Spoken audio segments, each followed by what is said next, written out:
Have you ever told somebody before? Be strong. Take heart. It is well. All will be well. God will come through for you.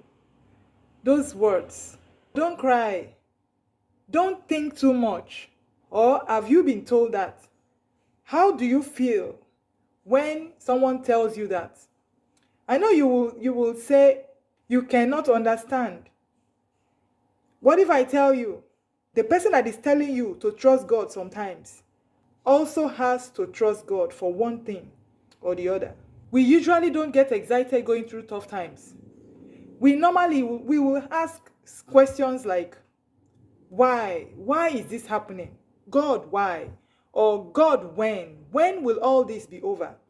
Because probably you have, been in that condition for quite a while and you start asking God, when will this be over? God does not expect us to have everything under control. God does not expect us to have answers to everything, but he wants us to trust him. Job said, though he slay me, yet will I trust him.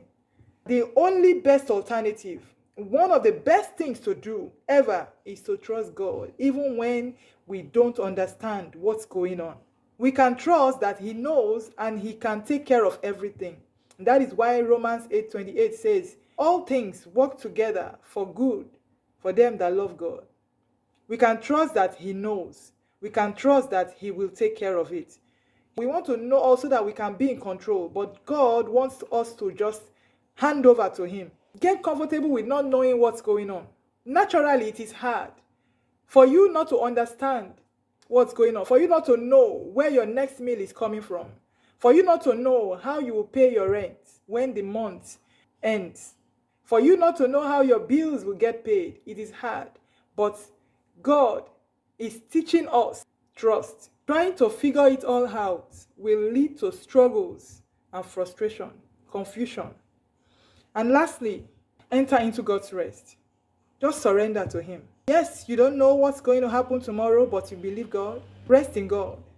To enter into God's rest is a practical thing. It is not a motivational talk. You have to totally give it all to God and say, Lord, I trust you.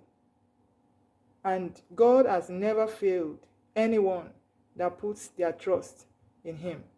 For everyone who calls on the name of the Lord will be saved. He will come and save you. We can lean on him totally and have peace through the storm. It is one thing to say we trust God. It's another thing to enter into his rest. May God help us to trust him totally with all our hearts, to be comfortable and to enter into his rest. Shalom.